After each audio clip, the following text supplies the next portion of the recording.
Good morning friends, very very good morning. Modern medico point के YouTube platform पे स्वागत है आपका। आज की क्लास में हम लोग चर्चा करेंगे और regarding the assessment of fetal wellbeing, ठीक है ना। फीटस की वेलनेस को पता लगाने के लिए कुछ टेस्ट को परफॉर्म किया जाता है, यानी कि जब बेबी जो है माँ के गर्भ में रहता है, यानी कि पेट में रहता है, ठीक है ना। तो उस दौरान क्या होता है, कुछ टेस्ट को परफॉर्म किया जाता है। उसको पता लगाया जाता है कि बेबी जो है तंदुरुस्त है कि नहीं, ठीक है ना। इस बात का पता लगाने के लिए कुछ टेस्ट को परफॉर्म करते हैं, जिसमें सबसे पहला जो टेस्ट होता है, ठीक है ना, वो क्या होता है। अब देखिए यहाँ पे किक काउंट होता है, ठीक है ना। क्या होता है, किक काउंट होता है। इसके बाद जो दूसरा जो है इसमें एएफ अल्फा फीटोप्रोटीन होता है, एनएसटी, सीएसटी। ऐसे करके 11 टेस्ट होते हैं, ठीक है ना। टोटल कितने टेस्ट होते हैं, 11 टेस्ट होते हैं, जिसको हम लोग एक एक वीडियो में इसके बारे में हम लोग चर्चा करेंगे। एक एक वीडियो में एक एक असेसमेंट के बारे में हम लोग चर्चा करेंगे। आज की जो क्लास है हम लोग पढ़ेंगे कि किक काउंट क्या होता है, ठीक है ना। आज की क्लास में हम लोग क्या चर्चा करेंगे कि किक काउंट क्या होता है, ठीक है ना। अब देखिए, किक काउंट के रिगार्डिंग दो लाइन लिखा हुआ है, इसे हम लोग कार्डिफ काउंट भी कहते हैं। क्या कहते हैं, it is also known as Cardiff count, ठीक है। अब देखिए इसमें जो सेकेंड लाइन ये है कि it done in second trimester after 20 week of gestational age, ठीक है ना।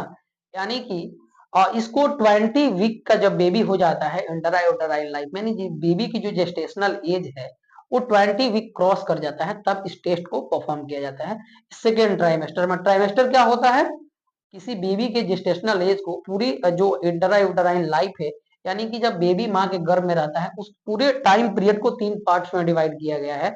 फर्स्ट ट्राइमेस्टर, सेकेंड ट्राइमेस्टर और थर्ड ट्राइमेस्टर। तो इस टेस्ट को कब परफॉर्म करते हैं, सेकेंड ट्राइमेस्टर में, ठीक है ना। देखिए इस टेस्ट को कब करते हैं, सेकेंड ट्राइमेस्टर में परफॉर्म करते हैं, ठीक है ना। It done in second trimester after 20 week, ठीक है ना। अब देखिए, अब नेक्स्ट स्लाइड में चलते हैं और देखते हैं कि किक काउंट को कैसे परफॉर्म किया जाता है, ठीक है ना। इसको कैसे करा जाता है, इसकी प्रोसेस क्या होती है, ठीक है ना। इसमें होता ये है कि advice to female for count of fetal moment, count for fetal moment.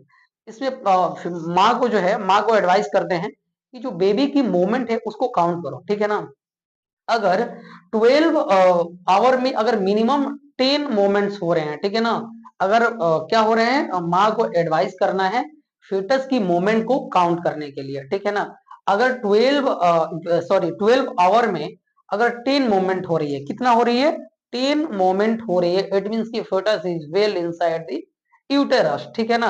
यहाँ पे स्पष्ट लिखा हुआ है कि advice to female for count the fetal, sorry, advice to female for count the fetal moment, ठीक है ना। इसके बाद देखिए क्या होगा, 10 मोमेंट इन 12 आवर मिनिमम। अगर 10 मोमेंट हो रही है 12 आवर में, मिनिमम 10 मोमेंट हो रही है, इट मीन्स की fetus is well inside the uterus, ठीक है ना। और ऐसा अगर नहीं हो रहा है, ठीक है ना, क्या मतलब कि अगर मिनिमम 10 मोमेंट्स नहीं हो रही है, यानी कि 9 मोमेंट हो रही है, 8 मोमेंट्स हो रही है, ठीक है ना, उससे कम की मोमेंट हो रही है, यानी कि 10 से कम मोमेंट हो रही है, ठीक है ना, 10 से कम मोमेंट हो रही है, तो इट मींस की fetus is not well inside the uterus, ठीक है ना। देखिए अगला कंडीशन है कि less than 10 moment in 12 our and it continue for 2 days, और ये 2 दिन तक कंटिन्यू रह रहा है, ठीक है ना। क्या हो रहा है, आज बोलेंगे माँ को, क्या बोलेंगे, माता जी को बोलेंगे कि आप fetus की जो मोमेंट है, मोमेंट को काउंट करो, ठीक है।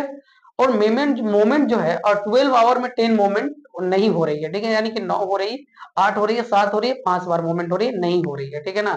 मोमेंट नहीं हो रही और ऐसा हो रहा है, तो फिर क्या बोलेंगे कि एक दिन और काउंट करो, यानी कि कंटिन्यू 2 दिन तक ऐसे काउंट करो। और ऐसा नहीं हो रहा है कि इट मीन्स की it is not in, sorry, baby is not well inside the uterus, ठीक है ना। अब देखिए, अब इसके बाद हम लोग क्या करना है, नीड टू ऑब्स्टेटिशियन कंसल्ट। इसके बाद क्या जरूरत पड़ता है, ऑब्स्टेटिशियन को, ऑब्स्टेटिशियन से कंसल्ट करने की जरूरत होती है, ठीक है ना। आप डॉक्टर को दिखाएं, ये प्रॉब्लम जो है बड़ी हो चुकी है, ठीक है ना। अब देखिए, अब आगे कुछ नहीं है, हमारी किक काउंट की जो क्लासेस है यही तक रही। अगले वीडियो में हम लोग अगले असेसमेंट के बारे में पढ़ेंगे। आई होप कि आपको आज की क्लासेस समझ में आई होंगी। आप अच्छे से समझ चुके होंगे कि किक काउंट क्या होता है और इसे कैसे परफॉर्म करते हैं। आप लोग घर पे भी कर सकते हैं, ठीक है ना। हालांकि घर पे ही किया जाता है, ठीक है ना। इसके बाद अगर दिक्कतें आ रही हैं तो ऑब्स्टेट्रिशियन से मिलना जरूरी हो जाता है। तो आई होप कि आप लोग समझ चुके होंगे कि किक काउंट क्या होता है। ठीक है, मिलते हैं आपसे अगले वीडियो में एक नए टॉपिक के साथ। तब तक के लिए बाय।